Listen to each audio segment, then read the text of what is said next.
Pues miren, ya más o menos todo el mundo ha estado, ya veo que han estado trabajando estas hojas de filas. ¿Qué es lo que pasa? Bueno, Morena es un partido político, estamos en construcción como partido político. Confiamos en que en la sesión del 15 de julio, que es la próxima sesión del INE, ahora INE, ¿se acuerdan que antes era el IFE, hoy es el INE? En la próxima sesión del INE, que es el 15 de julio, está dentro de los plazos en que ellos tienen que designar si fueron o no aceptar las solicitudes y cumplidos los requisitos por parte de varias instituciones que solicitaron su incorporación como partido político. Nosotros estamos seguros y seguras de que van a tener que darnos el registro, porque hemos cumplido con todos los requisitos. Hay una parte de requisitos que se cumplieron en enero del 2013, que era nombre, documentos iniciales, logotipo, tipo de letra, color del logo, la carta de intención, el documento de intención de solicitud, todo eso se cubrió en enero del 2013. Luego, desde enero del 2013 a enero del 2014, cumplimos con los dos requisitos más difíciles que tiene la legislación, que es, por un lado, un porcentaje del padrón nacional que equivale a alrededor de 240,000, 245,000 ciudadanos ingresados al INE, al IFE en ese momento, que declararan querer ser militantes de nuestra organización. O sea, 240,000 afiliaciones. Nosotros entregamos 640,000 aproximadamente. Algunas nos las descartaron por errores de dedo, por algún detalle, quedó como en 550, 560,000. O sea, más del doble. El otro requisito muy complicado es que las instituciones que quieren convertirse en partido político tienen que hacer o 200 asambleas distritales con 300 asistentes cada una, por lo menos, si es que lo quieres hacer por el lado de los distritales, o si es por el lado de estatales, hacer por lo menos 20 asambleas estatales con 3,000 ciudadanos presentes, por lo menos. En el caso de Morena, hicimos 30 de las 32 entidades. Solo 2 no pudimos lograr los 3,000 asistentes. Y tuvimos entidades tan importantes, obviamente, como el Distrito Federal, que estuvo arriba de los 11,000 asistentes. ¿Algunos de ustedes estuvieron en esa asamblea? ¿Sí? Pues fue la más grande, dicen que la más bonita, eso no lo sabremos. ¿Sí? Por ejemplo, el Estado de México, casi 9,000 asistentes, Oaxaca, arriba de los 6,000, Puebla, arriba de los 4,000, Tlaxcala, arriba de los 4,000, Veracruz también cerca de los 5,000 o 6,000, Jalisco, arriba de los 4,000, o sea, tuvimos como 10 entidades bastante sobraditas, ¿no? Entonces, esos eran los requisitos más difíciles y ya los cubrimos.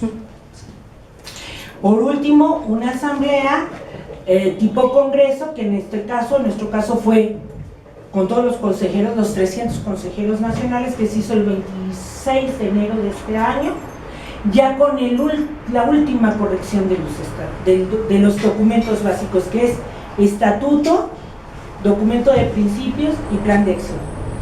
Hubo algunos ajustes y algunas correcciones que se tuvieron que hacer a lo largo de ese año de trabajo, varias de ellas de índole jurídica que tenían que ver con ajustarse a unas ciertas reglas generales de los partidos, etcétera.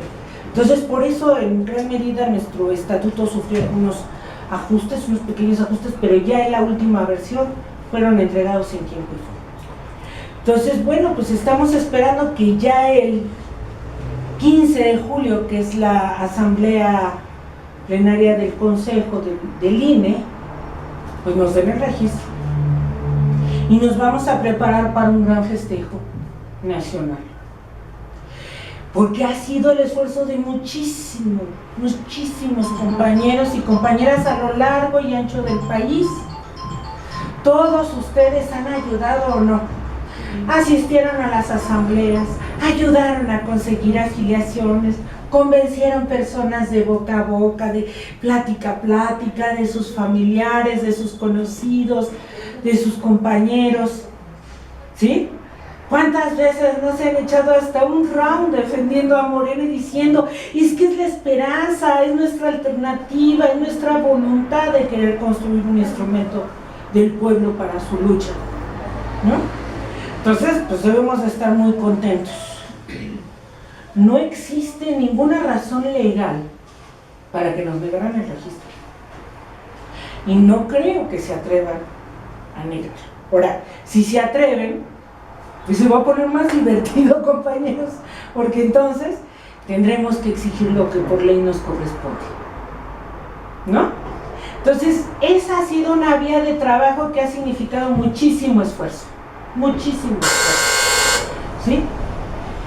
Pero Morena, además de ser partido político, se acuerda que desde el Congreso de noviembre del 2012, siempre planteamos que queríamos que también siguiera siendo movimiento social, movimiento en las luchas del pueblo, en las luchas por las demandas del pueblo, no nada más un partido político para expresar la voluntad política del pueblo, sino también un movimiento que desde abajo vaya construyendo alternativas sociales y populares. Porque la situación es gravísima. Nuestro país, estamos en unos jaloneos de los neoliberales que se lo andan ratereando unos por un lado y otros por otro. A cada rato, ustedes un día ven un periódico, por ejemplo ahora en La Jornada, o hasta ven casi cualquier noticiero, y es un rosario de tragedias este país, ¿o no? Que ya encontraron fosas comunes en quién sabe qué estado, ¿no? Ya ni siquiera son cadáveres, son pedazos de seres humanos que fueron enterrados por todo el país, más de 100,000 muertos en un sexenio de los panistas, de los buenos, ¿eh? Ya ven que los panistas son buenos, ¿no?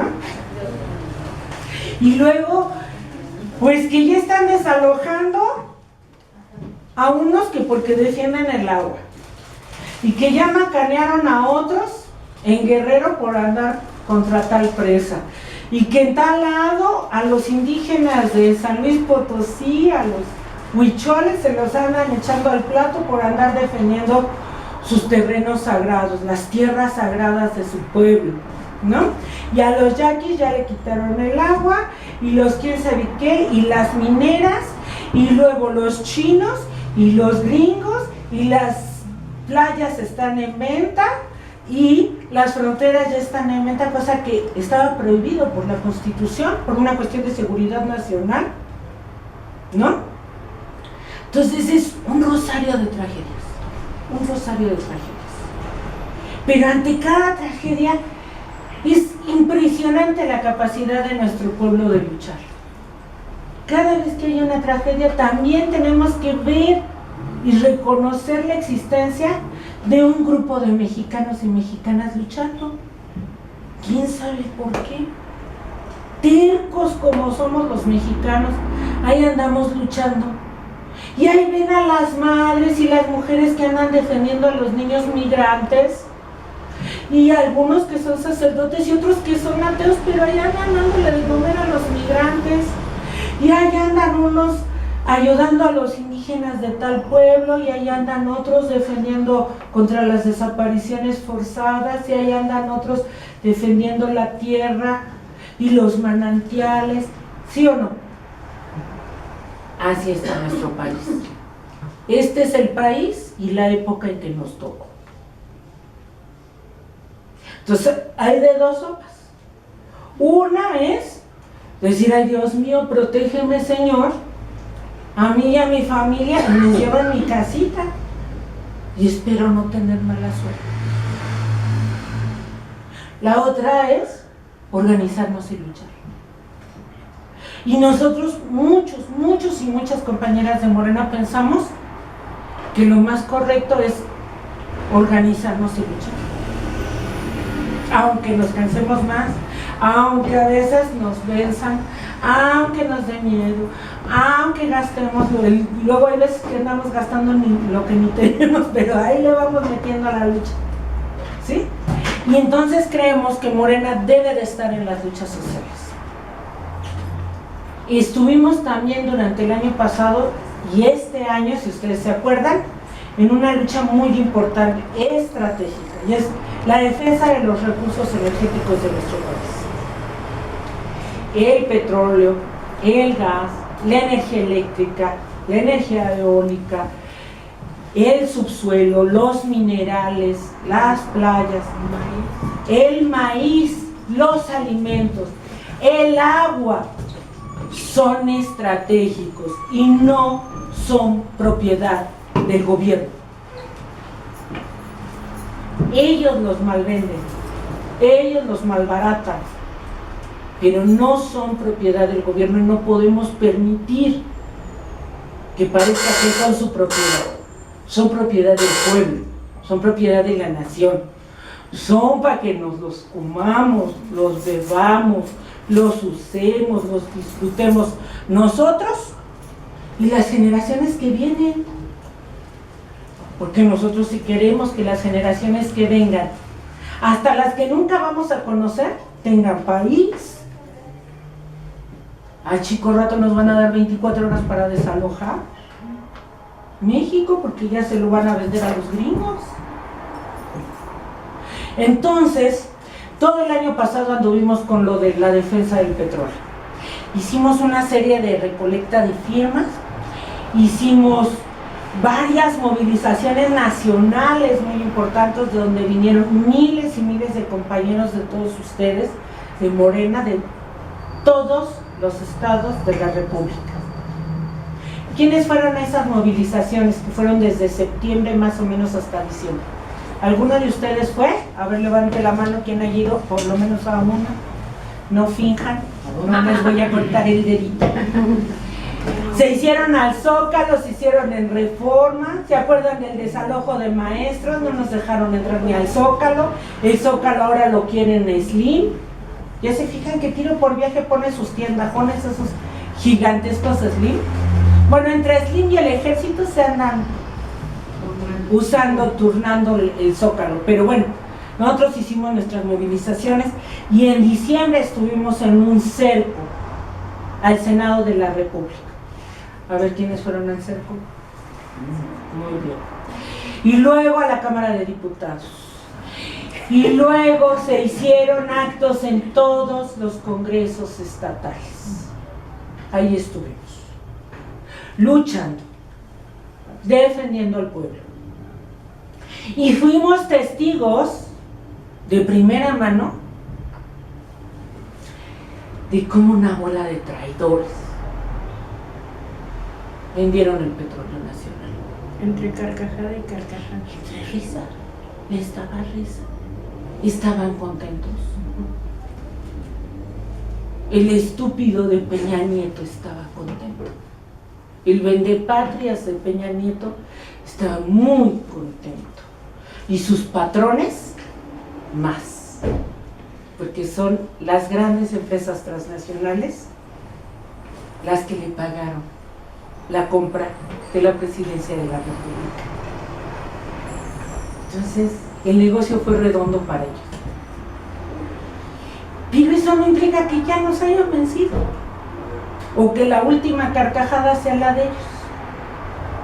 Porque miren ustedes, para bien o para mal, es tanto el recurso que significa el petróleo y los energéticos de este país, que no se lo pueden tragar en una sola bocada.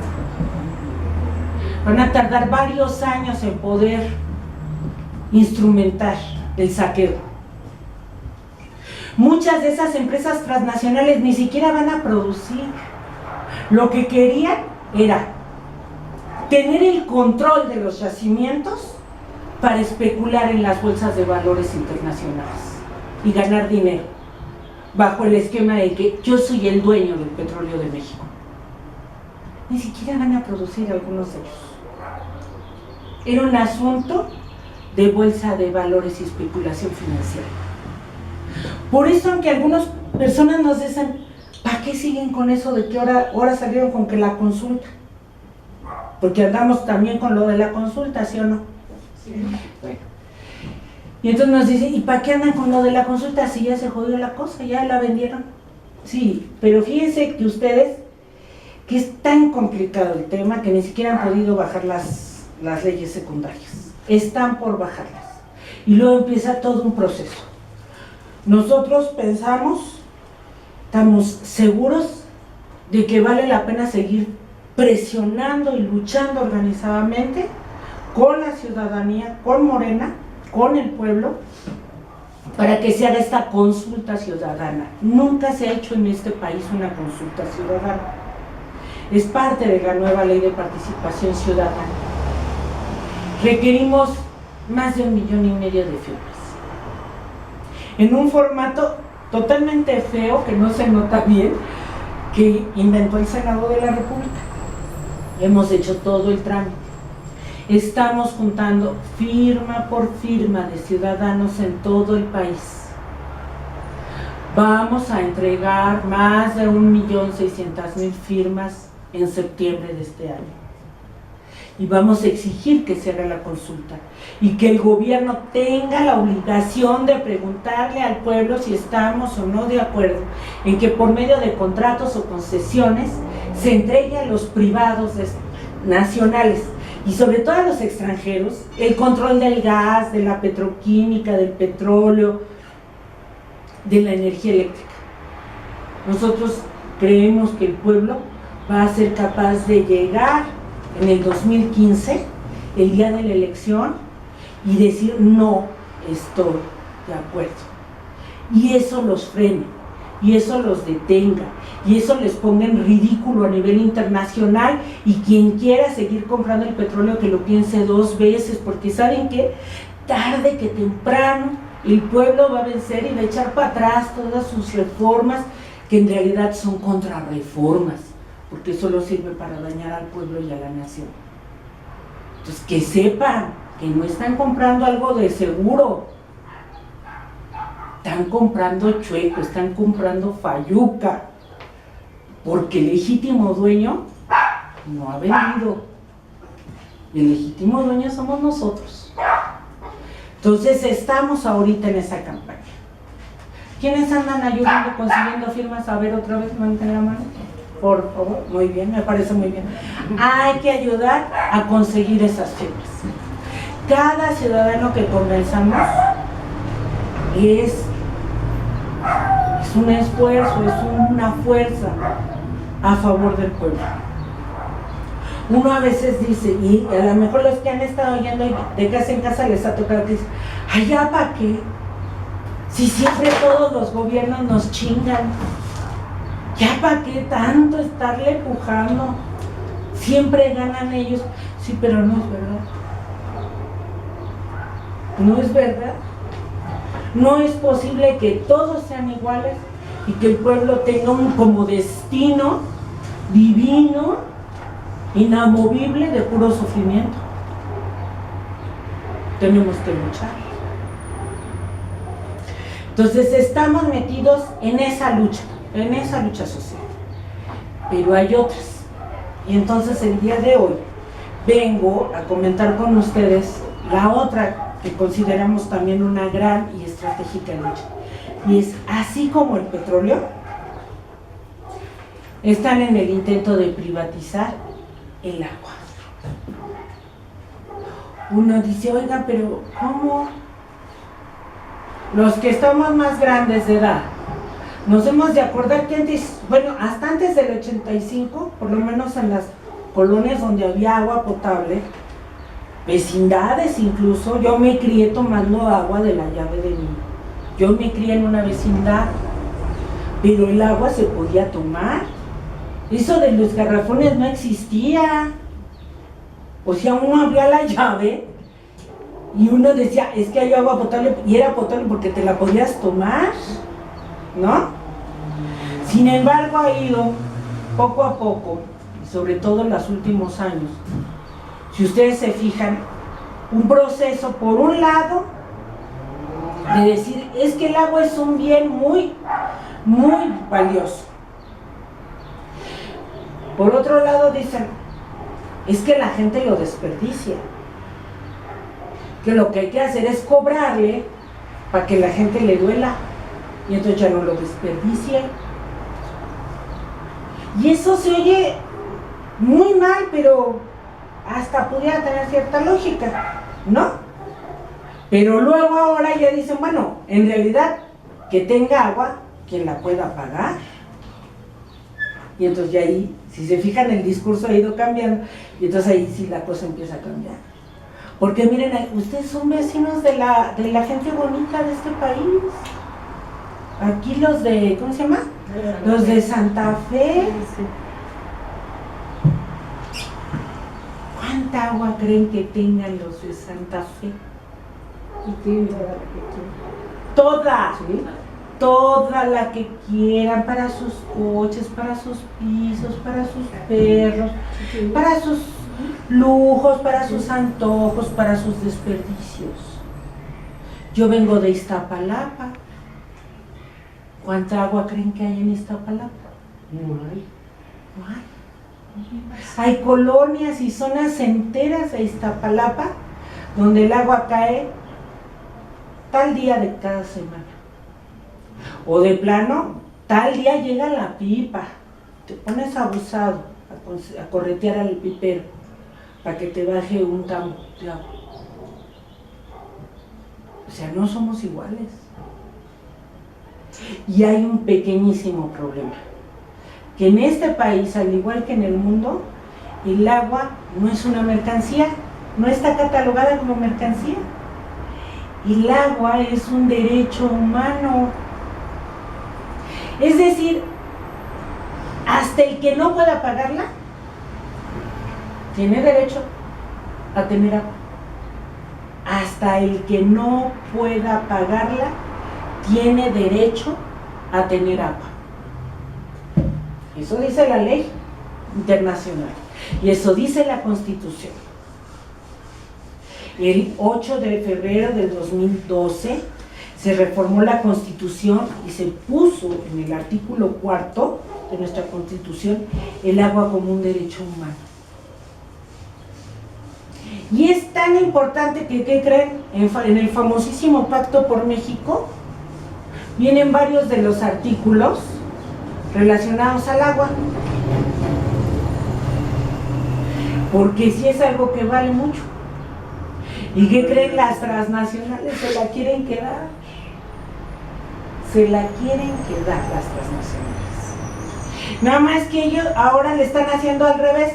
En el modelo de la privatización de los recursos energéticos, del petróleo, por ejemplo, hicieron primero la ley general, la ley nacional, la ley de todo el país, por eso se fue al Congreso Nacional, al Senado y a la Cámara de Diputados, y luego la bajaron a los congresos. ¿Se acuerdan que lo que estábamos recordando? Acá le están haciendo al revés. Primero están privatizando en los diferentes estados y ya cuando la lleven de gane se van a aventar a hacer la nueva ley a nivel nacional. Y entonces, ¿qué creen? Que les tengo una buena y una mala noticia. ¿Cuál quieren saber primero? La mala es que uno de los que ya quieren privatizar es el Distrito Federal. Estamos en vías. Estamos en vías. Ya el sistema de aguas aquí, quien se supone que es el área responsable del agua, es el sistema de aguas de la Ciudad de México, SACMES, ¿no? Sí. Sistema de aguas de la Ciudad de México.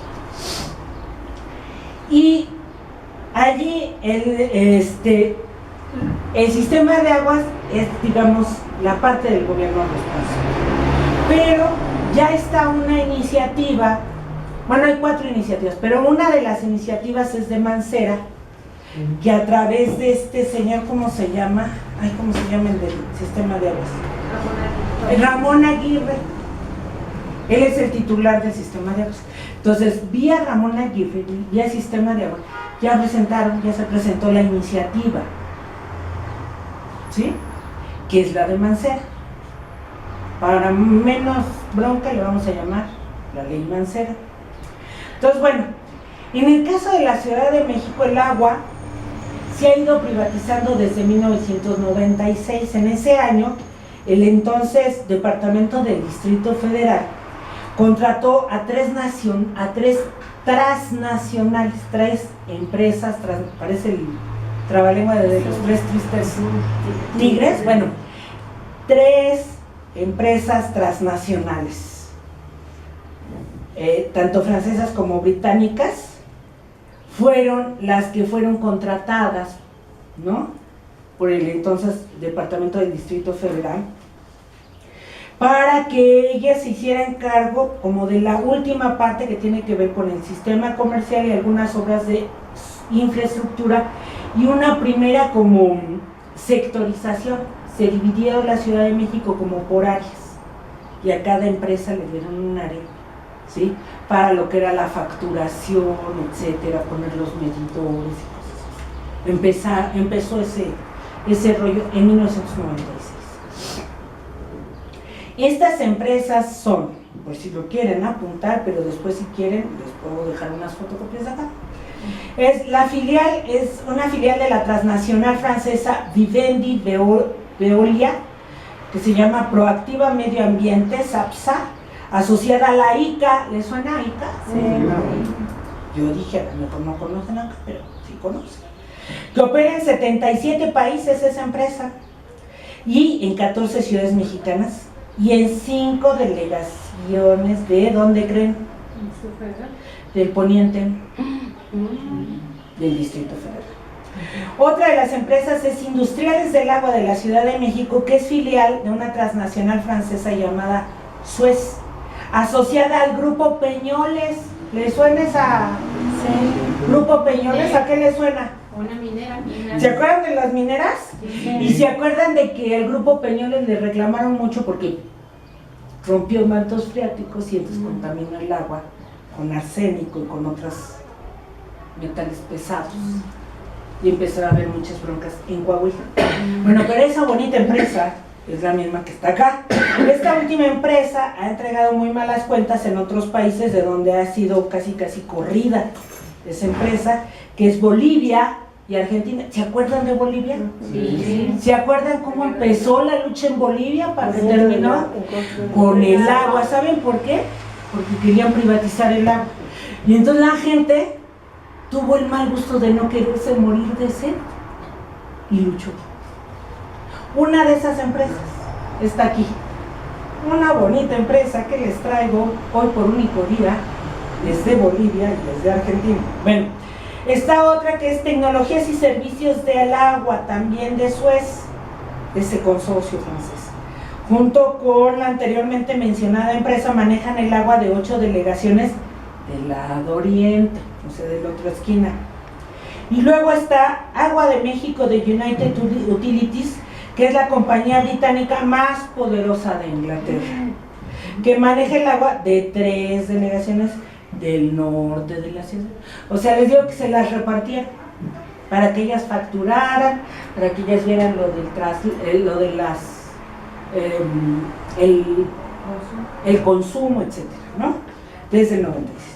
Bueno, ello condujo, entre otras cosas, a que hubiera cortes de agua domiciliaria, lo cual es contra la ley. No pueden cortar el agua aun cuando haya broncas de pago,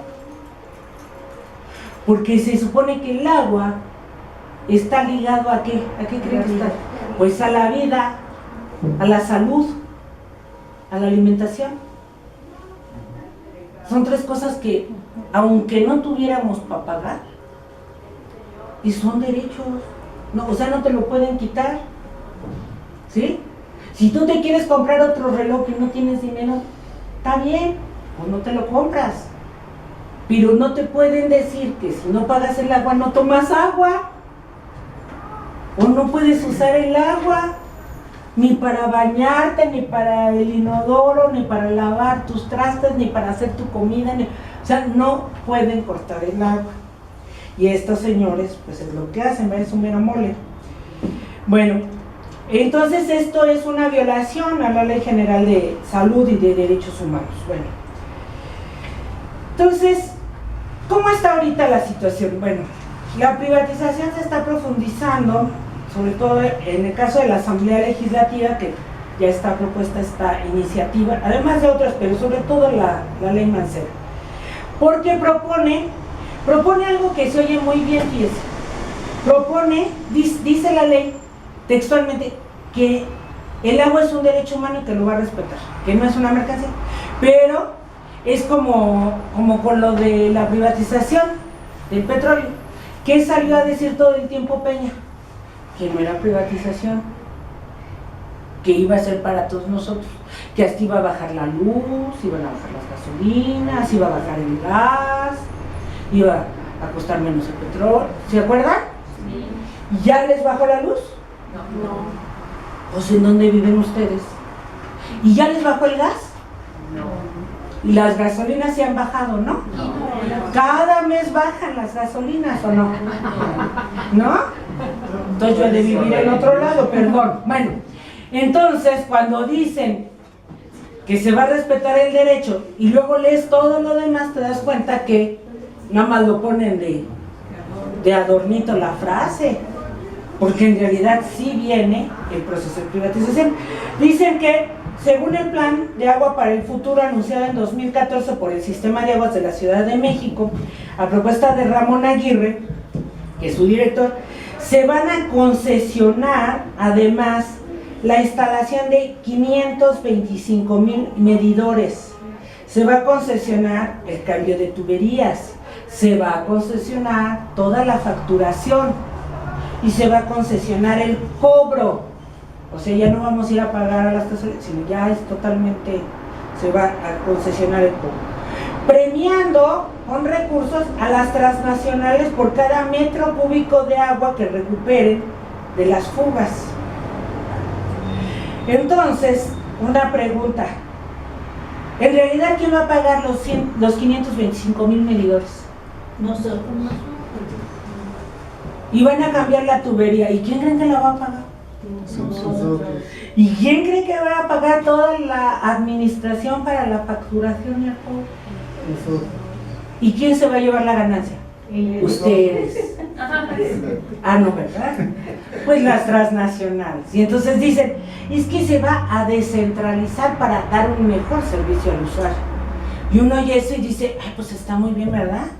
Que estén más cerca las instalaciones para que uno pueda ir a reclamar cuando le cortan el agua, cuando está llegando muy alta la tarifa, etcétera. Pues se oye bien que esté descentralizado, pero van a descentralizar para dárselas un pedazo a cada empresa. Entonces esa no es descentralización, eso es privatización. Van a cortar en pedazos al Distrito Federal y cada pedazo se lo van a dar a la empresa para que haga todo lo que quiera ella. Y además cobre con todo ese trabajo, ¿no? Entonces, todas las tareas anteriores pueden ser manejadas eficientemente por técnicos mexicanos. Es un poco lo mismo que lo de la cuestión de la energía. Dicen, es que no tenemos recursos. Ah, y entonces todos los impuestos y toda la riqueza, entonces ¿en qué se gasta? Si no es para beneficio del pueblo, ¿en qué se gasta? Dicen, es que no tenemos los técnicos ni la infraestructura. Pues eso se compra, eso se renta, no tienes por qué dárselo. Es como, imagínense que yo aquí en la casa tengo una fuga de agua y entonces voy afuera, contrato un plomero y le digo, oiga, arrégleme la fuga. Y me dice, bueno, pero págueme con la casa, ¿no? Pues está bien, entonces arrégleme la fuga y le doy las escrituras de la casa. Pues por un servicio se paga lo que vale el servicio, pero el control de la casa sigue siendo del dueño, ¿no? Es lo mismo que están haciendo con el petróleo. O sea, bajo el pretexto de que no hay recursos para inversión, no hay recursos de tecnología, no hay instrumentos, no existen los técnicos, pues hay que pedirle a los extranjeros que vengan y se hagan cargo de todo, y además les pagamos por llevárselo todo. Igual con el agua, es el mismo argumento, que para que vengan estas empresas con técnicos, con especialistas, con equipo, con maquinaria, pues ya que se queden con todo, ¿no? Por obesitos. Están arriesgando mucho con estos mexicanos tan gachos, ¿no? Entonces hay que dárselos. Entonces, bueno, está buscando que se den concesiones de por lo menos de 15 a 20 años más a cada una de esas empresas, para que tengan el control de nuestra agua. O sea, una cosa bonita, una cosa muy democrática, ¿verdad? O sea, una cosa bien planeadita, ¿no? Que lleguen las empresas y se hagan cargo de los próximos 15 o 20 años y ellos controlen todo. En estos supuestos derechos de las corporaciones, bueno, una de las grandes broncas que ha habido, tanto en otros países y también aquí, es que las transnacionales llegan, hacen su negocio y si no sale como ellas quieren, incluso demandan internacionalmente a los países. Y uno termina, porque ellos querían ganar chorro mil millones y nada más ganaron cientos de millones de dólares, y entonces hay que pagarles, porque pobrecitos, fuimos mala inversión. Es que son ustedes mala paga, los mexicanos son mala paga. Entonces, pobrecitos, y se vienen las indemnizaciones internacionales que se han hecho contra en varios países. Entonces, bueno, ¿qué es lo que estamos planteando? Al revés de lo que está planteando esta ley, esta propuesta de ley, la experiencia en muchas ciudades del mundo, por ejemplo en París, la tendencia mundial es al revés, no de que se privaticen, sino que se remunicipalicen los servicios vitales, los servicios principales, ¿no? Por ejemplo el agua. En el caso, por ejemplo, de París, el sistema de aguas de la ciudad estaba en manos de las transnacionales Suez y Vivendi y se desprivatizó. Ya también se ha ido desprivatizando el agua en Berlín, en Atlanta, en Buenos Aires, en Montevideo, etcétera, en muchas ciudades y municipios del primer mundo. Exactamente la tendencia es al revés, porque lo que tienes que hacer es asegurar el servicio y no darle ganancias a las transnacionales, ¿verdad? Entonces, pues esta propuesta del sistema de aguas está grave la situación. Ustedes, bueno, aquí los de Ameyalco son de aquí de San Bartolo. San Bartolo, Ameyalco. Ramona. Ahí están los compañeros de San Bartolo Ameyalco por un asunto de agua también. Sí. Ya me los mazapanearon, ¿no? Y en todo el país. Porque repito, hay una tendencia a nivel nacional. Está una propuesta del señor Korenfeld, que es el titular de la instancia de agua nacional, Conagua, es el titular de Conagua, Korenfeld. Entonces ya hay una propuesta también que ya empieza a andar ahí a nivel federal. En varios estados, Coahuila, en Aguascalientes, en Puebla, en Tabasco, creo que también ya lo están intentando, aquí o sea, están ya en varios estados. Y sigue flotando en el aire la propuesta de Korenfeld para ya hacerlo a nivel nacional. Entonces, nosotros estamos planteando una cosa exactamente al revés. Primero, nosotros estamos planteando un programa mínimo que tiene que ver con no a la privatización del agua. Son 6 puntos. No a la privatización del agua. 2, distribución equitativa y sustentable del agua potable para todos los habitantes del Distrito Federal. Estamos hablando ahorita de lo del Distrito Federal, ¿no? 3, no al despojo y la criminalización de los pueblos originarios. Todas esas zonas de aquí, de Tláhuac, de Xochimilco, de Milpalta, son las zonas precisamente de escurrimiento. Y ahí donde ven esos pueblos originarios tan atrasados, como algunos los quieren ver como salvajitos, son ellos los que han defendido las zonas de recarga de los acuíferos. Son ellos los que han defendido lo que queda de bosque, lo que queda de humedales en esta ciudad, en esta entidad, que es donde se recarga el agua. En vez de andarlos hostigando, molestando, golpeando, agrediendo y ofendiendo, deberíamos de darles las gracias por el cuidado que han hecho de lo que queda todavía de medio ambiente en esta ciudad, en esta entidad, y de que se permita todavía en zonas muy importantes los escurrimientos y las recargas de los acuíferos. No a los cortes del agua, o sea, no permitir los cortes del agua. No nos pueden dejar sin agua. 5.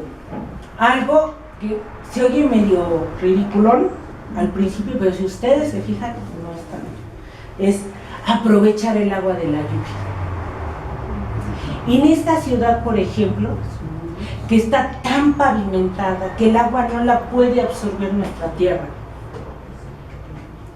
Piensen 2 segundos, ¿qué pasaría si la recuperáramos? Y la almacenáramos y no dejáramos que se va al drenaje con toneladas de basura y de cochinadas que le ensucian, sino que se hicieran desde sistemas micro, por colonia, por unidades habitacionales, por escuela, etcétera, etcétera, etcétera, de recuperación de agua. Piénsenlo, medio minuto.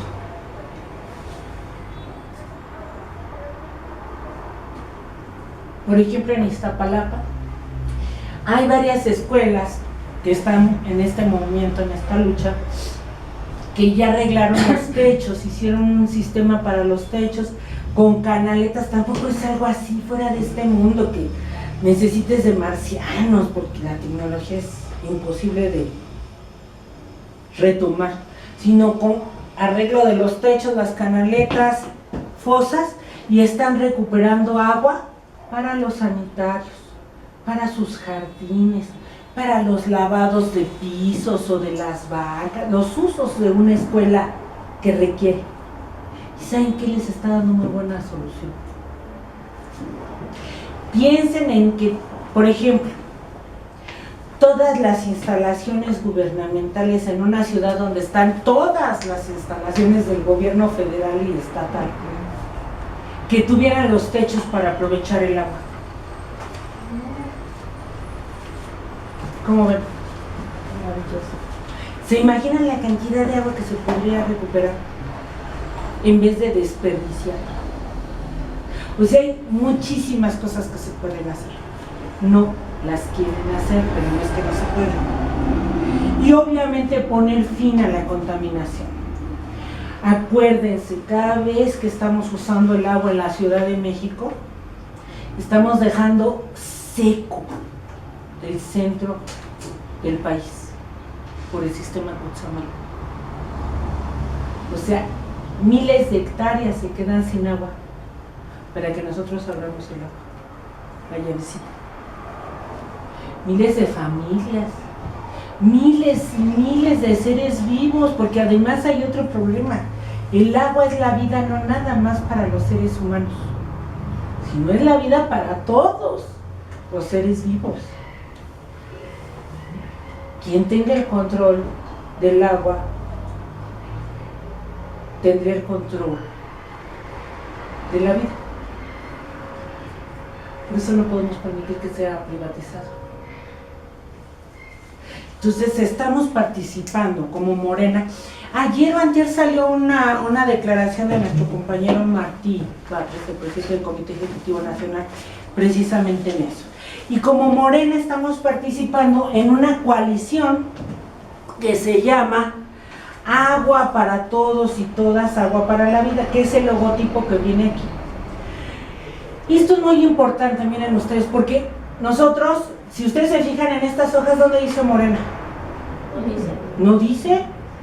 Porque no es que sea un movimiento que nosotros hayamos iniciado o que sea nuestra propiedad o que nosotros dirijamos, no. Es un movimiento social muy amplio donde hay universidades, especialistas, organismos no gubernamentales, grupos de indígenas, grupos de comuneros, grupos de ejidatarios, grupos de colonias populares, grupos de productores de frutas, grupos de rollo forestal, o sea, hay de mucha gente en el país, ¿sí? Pero nosotros pensamos que Morena debe también estar allí, no ser el primero de la fila, no, tampoco es eso, no es agandallarnos al movimiento, pero es participar también en el movimiento, porque somos miembros de Morena, a mucha honra, a mucho orgullo, pero somos seres humanos, somos pueblo, tenemos que estar en las luchas de nuestro pueblo. ¿O qué? ¿A poco nada más vamos a querer Morena para cada 3 años o qué? ¿Cuál sería la diferencia? Si es nada más cada 3 años. Movimiento. Necesitamos que Morena siga siendo movimiento. Y necesitamos participar. Habrá movimientos que los encabezamos, por ejemplo el del petróleo. Con mucho orgullo hemos sido una tendencia que encabeza una propuesta de defensa del petróleo. En este caso no es que lo encabecemos, somos parte. ¿Sí? Con mucha modestia, pero con mucho esfuerzo. Miren ustedes el gran esfuerzo que han estado haciendo. Y así, les voy a decir por qué.